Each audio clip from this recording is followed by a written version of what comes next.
Welcome to the JOMA podcast, presented by the Jewish Orthodox Women's Medical Association. Every week, hear from expert medical professionals as they share up-to-date insights on health topics to help you live your best life physically, mentally, and emotionally.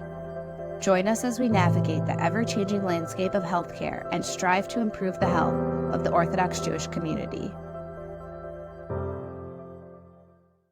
Welcome to the JOMA podcast. I'm your host, Jennie Berkovich, board-certified pediatrician and director of education for JOMA. My guest today is Dr. Emma Jones, and you cannot miss this episode. Whether you're in healthcare or not, burnout, compassion fatigue, or what she describes as empathy fatigue is something that I think all of us need to learn about. Emma Jones, MD, is a practicing hospice and palliative care physician who also has worked as a pediatric oncologist and general pediatrician. With over a decade of experience mentoring residents and fellows, she has become a guide and uplifter for countless healthcare professionals navigating the turbulence of the modern medical system. In the Phoenix Blueprint, Dr. Jones shares the skills and practices that have allowed her to emerge stronger from burnout and rediscover her calling to serve patients and colleagues. Drawing from yoga traditions while respecting each person's unique path, she provides a step-by-step guide to help those in healthcare rise like a phoenix from the ashes. A mother of 2 teenage girls, Dr. Jones lives with her physician husband and family in the Boston area. Her goal is to be a lighthouse of inspiration every day, illuminating the way for patients and coworkers alike to find renewal in the face of adversity. The Phoenix Blueprint is her first book. Welcome, Dr. Jones. Hi, Dr. Jones. Welcome to the podcast. Thanks so much for having me. So you have such an interesting background. You are trained as a pediatrician. You were working as an oncologist, right? And then had been doing palliative care for some time. I think when people hear pediatrics and pediatric oncology and pediatric palliative care, they think of like very difficult, right? Like a very difficult sort of day-to-day environment and someone who sees suffering really on a daily basis. Curious how you went from that to sort of thinking about burnout and supporting other clinicians through their own burnout journeys. Yeah, definitely am in a field that has a high burnout potential due to the emotional nature of the work. However, most of my knowledge about this came through other avenues. My other background is in systems design and quality improvement. And so thinking about it with that lens, what are the things, how do we actually improve care for the system? And that every time I try to answer a question, it kept coming back to like workforce sustainability, burned out clinicians. So I was kind of like, okay, maybe this is where the answer actually is. We improve the quality of the system by improving the health and sustainability of the workers within it. And then the other side was with the palliative care lens. One of the tenets of palliative care is that we care for the patient, their family, and the teams that care for them. So in that clinical work, I was actually interfacing with a lot of care teams throughout adult and pediatric centers and seeing what they were suffering from, like what the clinicians themselves were suffering from. That gave me that good perspective on the burnout story. And then, of course, I went through my own experience of burnout through doing all of the behaviors that lead you into burnout, which I'm happy to talk about. But so kind of like 3 different lanes that all converged on the way to better for both the individuals. That was what I learned from my own experience. Our health system, which then leads to higher quality, is by starting at the root and addressing the burnout of the people who are taking care of the people. Is burnout unique to medicine? No, it is not. Burnout is now become quite a hot topic throughout pretty much every domain of society. I'm at a healthcare innovation conference today, and startup founders are actually very high risk for burnout as well. Teachers are certainly very high risk for burnout. Really anybody who's working in a field where they're high achieving, there's a lot of work to do. It is mission-driven work. I mean, the mission is actually one of the things that drives the burnout because you feel like you can't stop because it's so important, right? And then systems that aren't accommodating to that. So I think that setup could certainly happen in any zone. And people are talking about burnout in corporate America, in education, in like tech startups, and certainly in healthcare. So the good news is everybody's got burnout. The reason why I say that's good news is that it's a common problem. And once something becomes a common enough problem, we start to have solutions for it. If it was just healthcare workers, it might be easy to say, that's just a small subset. They can suck it up. They can deal with it. But now, Right. like everybody's got burnout. We got to figure out how to solve this problem. I've experienced burnout myself, and I think retrospectively, I can identify it at that. But in the moment, I don't think I had any idea that it was happening and that like I was at risk, right, of like burnout and consequences of burnout. So maybe before we get into like what leads somebody down this route, can we define it? Like, what is burnout? I don't know that I can explain to somebody like that I can define it other than talking about it, like what it feels like to be going through it. And again, only because I can look back on that episode and say, oh my gosh, I was really burnt out. Yes, this is such a great place to start. And I have a lot of feelings about the word burnout, but for the Mm. sake of this conversation, and I know a lot of other people probably do too, but for the sake of this conversation, it's helpful because it helps us have a common definition about what we're talking about. Burnout is not a medical diagnosis or a psychiatric diagnosis, it's a case definition, right? So it has been used in a research literature. So then whenever you do sort of research on something, you have to have a way to define what it is that you're talking about. So when we talk about burnout, we're talking about a case definition of burnout. Typically, we don't talk about people being diagnosed with burnout the way we think about medical or psychiatric conditions. So what is it? What's a case definition? It's three pillars. One is emotional exhaustion. So that's where you just feel so tired, no matter how many days off or how much time you sleep, you just can't restore. That's emotional exhaustion, or my soul feels tired. There's different ways. If you kind of got that track running in your mind, I just can't do this anymore, or I'm so tired, or anything like that, you're probably suffering from emotional exhaustion, which is one of the three parts of the case definition. The second one is depersonalization or cynicism. So this is when we begin to feel like our patients are just bodies or just like problems to be solved, and we get cynical about what's even the point of all of this. It's just about the money, or it's big pharma, or it's whatever kind of cynical little comments might be coming out from either our mouths or our patients' mouths. That is kind of showing that depersonalization and cynicism element.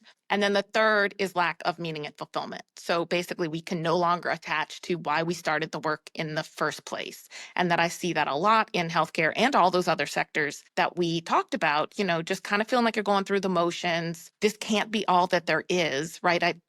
And like outside people say that this happened to me when I was an oncologist. People would say, oh my gosh, you take care of children with cancer. That must be such meaningful work.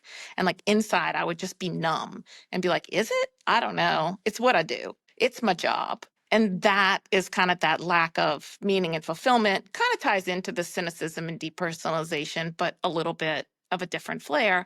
Those three, you don't have to have all three for us to say you're burned out. But if you have any one of those to a significant degree, you are certainly suffering from burnout. And the reason why it's important to acknowledge that is because just like any diagnosis, the reason why we make a diagnosis is to get you to the right kind of help, not to label you and say there's something wrong with you, or you're a broken person, you're a burned out person. Right. That labeling language is not helpful to anybody.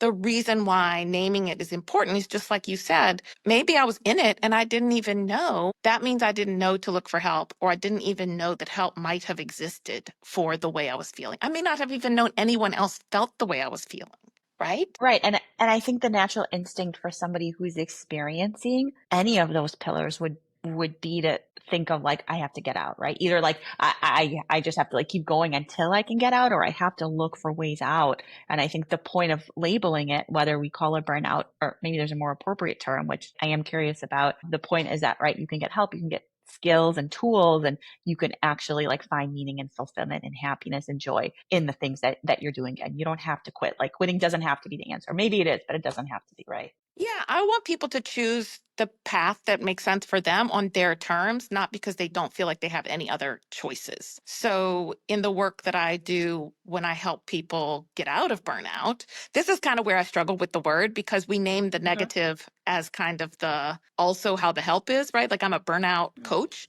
But that's like kind of, and I used to be this. I was a pain doctor, right? I don't want to be a pain doctor. I want to be a pain-free doctor. And I want to be a burnout-free physician coach, or a thriving or a flourishing. I would much rather name the positive condition. What are we trying to move you towards? Which is not just the absence of burnout. It's something better. And everyone, all humans, but especially healthcare workers who have chosen to dedicate their lives to taking care of other people, deserve to have amazing lives, deserve to have joy, deserve to have fulfillment in their work, deserve to feel energized and that they're really making a difference. And that piece is really lacking in our culture. Like I know there's plenty of times where I was like, no, I don't deserve that. I deserve to be sad all the time. My patients are sad. My patients are suffering. I should too. That's how I'm a good doctor. And that's a really flawed line of logic that is very human and very natural. And I totally understand how that thought process happens. And yet it's really destructive to us having good lives and sustainable careers, right? It's not just about I do want you to be happy. Like you personally, I want you to be happy. You're sitting in front of me. I want that. But more importantly, you want you to be happy so that you can continue being a doctor, continue taking good care of kids for a long time while you're happy, right? This notion we have in medicine, which I think is also true in a lot of fields, is I'm going to be miserable in my job. How long can I tolerate it until I can get out, right? I'll retire early. We have an obsession with early retirement. Totally. It's because like a whole our movement. It's a belief- whole, it's part of the culture. Part of the culture. How quickly can we finish this? Yeah. The belief that underlies that is that the work is miserable, right? The Yeah. work is something that I have to escape. And so I really want to change that, because who wants to be a patient coming to a doctor who thinks their work is miserable? That's not really good Yeah. care.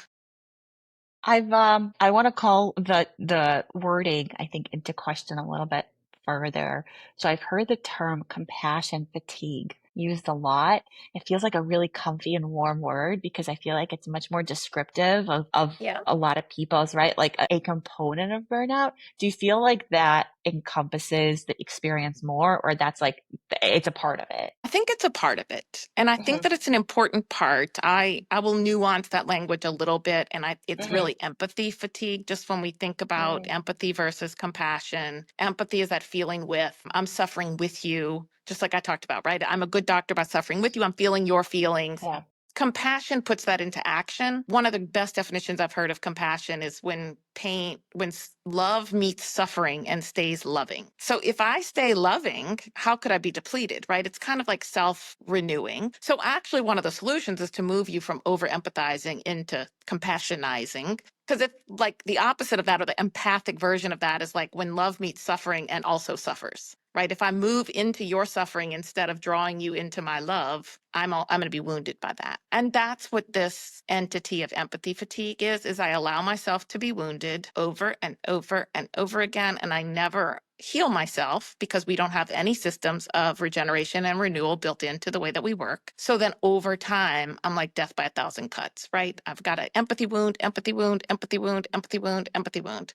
Then we put on top of that moral distress, moral distress, moral distress, moral distress, which is when you know the right thing to do, but you can't do it for some reason. You don't have the power, the system doesn't allow you, whatever. That is where we just keep getting eaten away at. And that is definitely a driver of what would lead you into burnout. You could be experiencing compassion, let's say empathy fatigue, it's a temporary condition, right? So over the course of a week, you could kind of get yourself into a little bit of a hole energetically because of all those wounds. And then if you had good practices to restore yourself at night or on the weekend, you could come back to wholeness each time. The burnout results when we do that day after day after day with no regeneration. And we have all this residue that builds up. And then at some point we're like, burnout. We talked a little about like the pill, right? So you mentioned the pillars of burnout, but let's maybe like deeper level or more practically, what are like some early signs or something that maybe like is happening on a day-to-day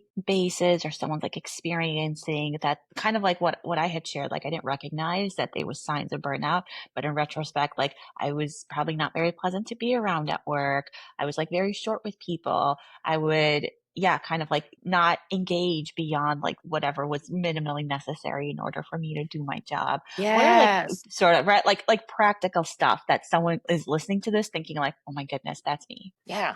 So to put this in sort of like clinical language, what are the symptoms, right? Like what are you going to see in real life? Reactivity, you just mentioned it, right? Short fuse. I'm like stimulus response, no time in between. I'm just hyper reactive, right? I'm already reacting before you even finished the Yep. stimulus. That is like almost going to be 100% there. And like you feel like you can't control yourself, right? Like your mind has just sort of gone like away from you. Just thought loops. Those the real like the spinning, like feeling like it's sort of spinning in your mind is another thing that people tell me a lot. Like thought.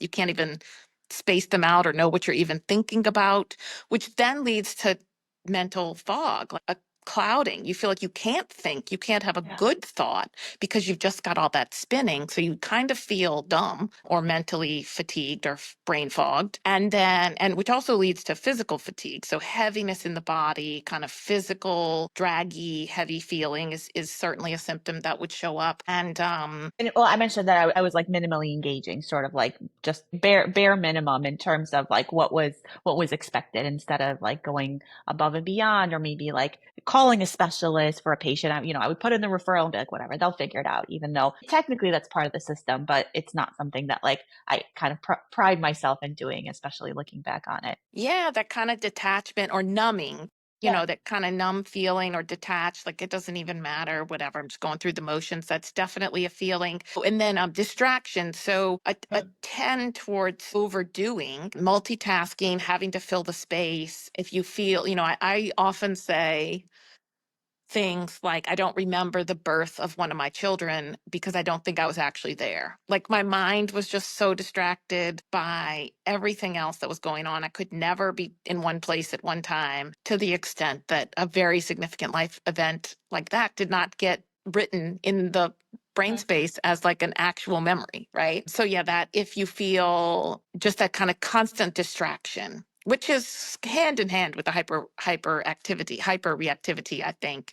Just that. It's like my mind is too fast, or it could also feel too slow. And then it weirdly both can happen at the same time, right? I'm having too many thoughts, and also I feel like I can't think. Therefore, I can't perform at the level that I normally would say was my level of excellence, phoning it in, all of those things, You which mentioned feels in your so bad, right? Like, It feels horrible, especially again, like looking back and recognizing that this was something I was like experiencing day to day. Kind of scary to think about. I was in patient care, and that's like you don't want to be taken care of by a burned out doctor. But you mentioned like in your own burnout journey, you were like doing things right, or like you were having like the behaviors to sort of like set yourself up right for being burned out. So again, to use like clinical language, what are the risk factors that someone is setting themselves up for potential burnout? such a great question. We like to believe, I think a simple answer is just overwork. We look at the hours. Oh, you work 60 hours, you work 80 hours, you're going to burn out. That's not necessarily true. You could work a lot of hours and not get burned out, or you could work a small amount of hours and still get burned out. So the number of hours itself is not necessarily a risk factor. It's how you engage with it and what your relationship with the work that you're doing is. That's much more where we get into it. Now, poor overall health is going to be a risk factor. So if you're not sleeping, if you're not drinking water, if you're not nourishing yourself properly, if you're not moving your body regularly, over time, brain health is body health. So over time, your brain is just going to be less adaptable, less resilient, less able to cope with the stress that we inevitably face as part of having a career in healthcare. So take good care of yourself, which often falls by the wayside as those hours get longer. Yeah, I was going to say, like, practically speaking, when I think about specialties, really, this could be any specialty, but like the classic specialties that we know have to put in long hours or shift work, right? Anybody that works nights, Yes. ER doctors, surgeons, anesthesiologists, right? That type of lifestyle feel like so almost like it's kind of like when we counsel our patients to eat more fruits and vegetables, but they don't necessarily live in a place where they have access to that. Like, Yes. I'm telling you what to do, but I recognize that you're going to have a really hard time figuring out how. So how does that work? Like if I'm going to tell someone to you just sleep more, drink more water, take better care of yourself, but they're like, that's nice. I work 80-hour weeks. When am I supposed to do that? Yep. Step one, that is usually the place to overcome, which is a cultural thing. But, the culture is made of people, so we have to start somewhere, is to acknowledge that what we think is normal is not actually healthy.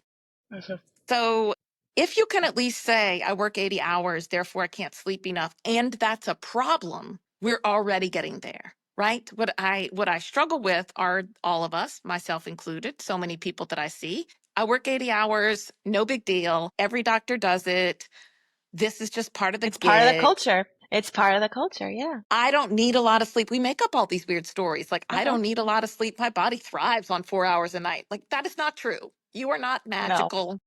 Every human brain needs sleep. Now, if you are starting as a highly functioning person, if we drop you down to 50% because you're underslept chronically, you're still going to look pretty good. So the truth is that there is truth in this statement of like, I can function on lower amount of sleep. What I mean is my 50% is still adequate to do the functions of the job, but that I'm like, why not? Can we open you up? Like, what could you do if we could get you to 100? So acknowledging that's an issue, acknowledging that it is something you want to change, and then it just becomes a math problem. So just like your patient, doc, where am I going to get fruits and vegetables? What a great question. Let's solve that together, right? Instead of saying, well, I can't find fruits and vegetables, therefore my body doesn't need fruits and vegetables, right? That's kind of the correlate of what we do as physicians. I can't have enough time to sleep, so I'll just convince myself I don't actually need it. Whereas if we say, I do need it and it's a problem, night shift is a great example. Night shift is objectively harmful to people. To stay up at nighttime and have a reverse sleep cycle has been proven that there increased long-term consequences for chronic illness and short-term consequences like with motor vehicle accidents and all of that. Yeah. But if And we fail to acknowledge decrease life expectancy sometimes, right? Yeah. Yeah. But if we fail to acknowledge that people who work at nighttime are fundamentally at risk because we don't have a good solution for it, right? Like we need night to shift to be covered. Right. We don't have a good solution. We can't say we don't Right. do night shift. The answer is not quit night shift, right? That Quit night we shift, need that. We no. need people in the ER at night, right? But culturally, we just pretend that it's not a problem instead of saying it is a problem. And then what can we do to kind of mitigate that? Are there ways that we can do it? Or are there ways we can acknowledge it, right? And say, okay, you can only do night shift for so many years because otherwise you're going to totally fall apart. So we need to, there's plenty of jobs that we acknowledge are dangerous jobs and we put boundaries around them so that people don't endanger themselves over a long time unnecessarily, right? Outside of healthcare, there are these jobs. Yeah. Or they're compensated. There is such a thing as night shift differential. So I guess technically we do compensate people for their risk, but we don't really talk about it that way, right? So I think really laying these things out on the table is like the first step that we need to do to get to solutions. The solutions aren't going to be easy, but right now we're just kind of in this pretending the problems aren't problems. That's physical health. When we get into psychological health aspects of what are the both the things that get you into burnout and then what would you do the opposite of that to get out of burnout? Over identification with our professional role is the number one risk factor for burnout. So we see it so much, right? I'm a doctor. My whole life, my whole personality is about being a doctor. Yep. Anytime anybody asks me, what do? I say doctor. And then they're like, well, what do you like to do when you're not doctoring? And you're like, that there is nothing else. Like that's all there is. That time doesn't exist. Yeah, that time doesn't exist. So, I think having some identity as a person outside of your role as a physician, or I think that's most strong with physicians. I think other health professions, that's true. But and the reason why that so drives you toward burnout is not only do you not have balance in your life where you because there is inherent stress in being a physician. So you have to have some times that you go and do non-stressful activities to balance yourself out. That's like the most basic way. But the other thing that over-identifying leads us into enmeshment with our patients and over-identifying with our patients' needs. And, when we make mistakes as physicians, which we inevitably will because we are human beings, there's no space in our brains for I'm a human being, right? Like I'm a physician, which is either a robot, a god, a superhuman.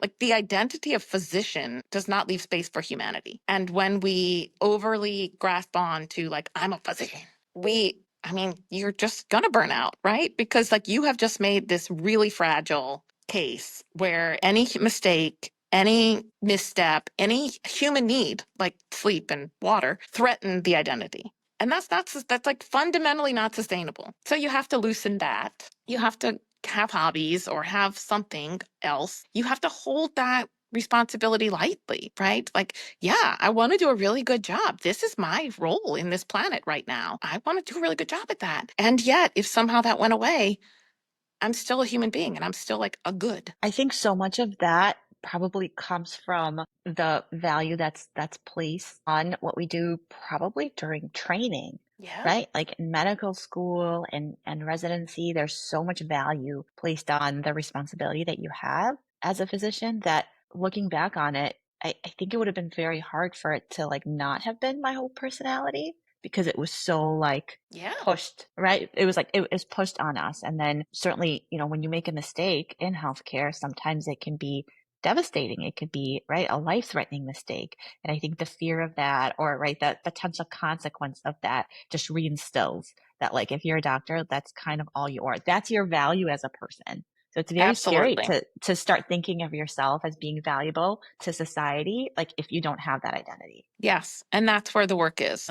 I think that these are things that have been culturally thrust upon us, and then we took them on and internalized them, which is why recognizing it is incredibly hard. And it's hard to sort of fight against it, right? I think a lot of people hearing this may say, that's good that you have that sort of stronghold on that Yeah. identity because that makes you excellent. And so it's only through revealing the potential shadow or the potential downside of having that level of attachment to that identity. The public does hold that as well. I mean, I think over recent years, physician authority and physician respect in the public eye has diminished to some degree due to very weird forces. Yeah. But I think that what hasn't diminished is the expectation of physicians to be perfect and to meet people's needs entirely. And that was never fair, and it still isn't fair. But now we have this really, really bad combination of I expect you to do all the things for me and be perfect, and also I don't want to listen to what you say. Right? What an impossible place to be in. How could anyone Super thrive conflicting. in such a toxic soup of expectation? Super, super conflicting and relatable, probably for all specialties, but certainly for like a general pediatrician, especially in Yeah. the like society now. Very, very relatable where Right. your advice and like your thoughts on things are like asked, but they're not necessarily going to be listened to, or it's kind of going to be like cherry picked what families listen to and what advice they follow. And yeah, it can be really frustrating. I want to maybe talk a little bit about prevention. Like, what do you wish people knew? What are ways to like, we talked sort of about the treatment, right, aside of burnout, Uh-huh. of how to approach it and recognizing it, right? And even just naming it as like step one and saying like, hey, this is a problem. Work hours are a problem, or this lifestyle is a problem. But let's talk about prevention. Are there things that somebody who's maybe not burned out or not burned out yet can be doing to avoid getting themselves in this situation?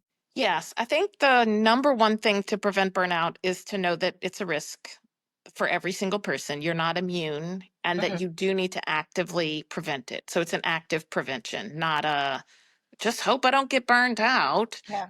And that, aside from the general health, body health is brain health things, that's a great place to start. Find a way to keep your body brain as healthy as possible. That's like the background milieu. And then the more specific prevention strategies are learning how to do good boundary setting, learning how to have clear communication for all the levels, right? But especially for your needs as a human being, recognizing that you are a human being, not one of those other non human entities, God, robot, superhuman, and that you celebrate that, right? So being around people who think differently, kind of this counterculture movement against the typical medical culture, which we know is really essentially a burnout machine right now. Just typical medical culture, typical healthcare systems. Go into that, don't think about it, get on default mode, you're going to get burnout. Yeah. 100%. But being in a community of people who do celebrate when you take days off, who do appreciate the necessary need for rest and renewal, who do know how to set boundaries and can model that for you and celebrate it when you do. Because if you go into non-boundary celebrating systems and start setting boundaries, people don't typically tend to like it very much, right? Right.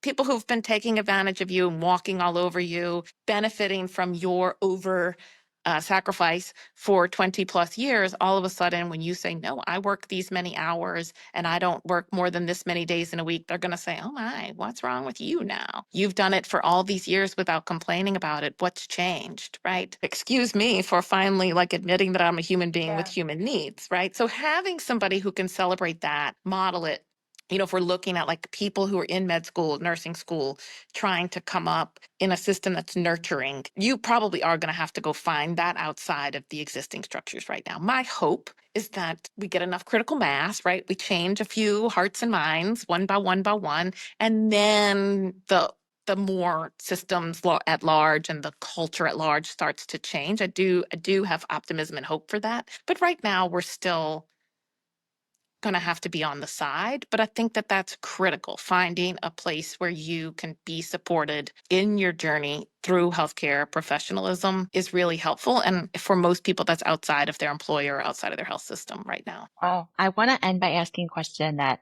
I sort of already asked, but wondering if there's like something more concrete or practical you want people to walk away with. What's like the one thing that you wish people, whether it's clinicians or people outside of medicine, like what do you wish like just people knew, or something that you find yourself like sharing over and over, a concept maybe you mentioned in your book, something that is like, I just really wish I could scream this from the rooftop? It's such a great question. It's hard to pick one. Yeah. I think that life is short is probably the nicest way to put it. I am also a hospice doctor. I deal with dying patients all the time. I have learned a lot from people who are coming to the end of their lives and the things that they celebrate and the things that they regret. And through that, that has really informed a lot of my thinking and work around this. And that I know that for people to really come to the end of their lives, and remember, we don't get to decide when that is. We don't get to know whether we have a long time or a short time left on this earth, and feel good about what they've done, that has to be a like continuous ongoing process. It's not, oh, I'll fix it all in my last 2 days kind of situation. Who wants that? So really remembering that this life is short and precious, and why would we waste even 1 minute of it doing some toxic behavior, even if that toxic behavior, that's something that's been ingrained in you and acculturated into you from like your earliest adulthood or even adolescence. Being brave to say, this is not right. And like, this is not the way I want to live my life. And so like, now is the time to fix it, because I don't know how much more I have left. That I would tell everybody that. Is there a common like theme or like frequent regret that you find people have when they do recognize they might be at the end of their life? Yes. I think the two that I see a lot are fracturing relationships. So not recognizing that your behaviors are fracturing relationships. Hyperreactivity is one of the things that will lead to fractured relationships very quickly, right? If you're short with everybody, people will stop coming around. And so that's one that sort of got my attention, that, I haven't talked to my son in 15 years, or Wow. I lost touch with my sister or whatever. And we do our best to reconcile when we have patients where that's a regret, but wouldn't it be nice if whatever the impetus for that fracture was never there in the first place, right? And then the other one is physical conditions that are a result of lifestyle. So people are very regretful of course, obvious ones like I should have quit smoking or I should have quit drinking, but chronic stress is also one of those overlooked chronic lifestyle things that I do see people. I see a lot of ER nurses. That's a very stressful lifestyle. Wow. And then they do typically smoke and drink as well as their coping behaviors. Yeah. But a lot of people who are dying of chronic conditions very young, much earlier than they would have without those lifestyle factors, who are very regretful about that. Because, again, this mentality that like, I'll enjoy my life when I retire, but then now you're 60 and dying of COPD. Well, that plan didn't work out. Yeah. Then that's really sad to me when I see that. So those two have kind of gotten my attention, specifically to this healthcare professional audience, where I've said, okay, I can't go back with you, but I can go back with people like you and try to unwind some of this early enough that we can set you on a better course, so that if I catch you when you're 30 or 40, are not going to run your body into the ground with all that chronic stress and negative coping behaviors, and are not going to let your relationships suffer due to your stressful job, so that when you're 90 and coming to me dying, we're only going to talk about a positive life review, and we're not going to have all those regrets. That's the dream. Wow. Wow. A lot to think about. Dr. Jones, I want to thank you so much. This was an amazing episode. And thank you for the very meaningful work that you're continuing to do. Thank you. It's been a fun conversation. I always appreciate the ability to think about things more deeply. Thank you for listening to the JOMA podcast. We welcome your feedback and ideas for future episodes. Send us an email at health@joma.org. Don't forget to subscribe, rate, and review us on your favorite podcast platform.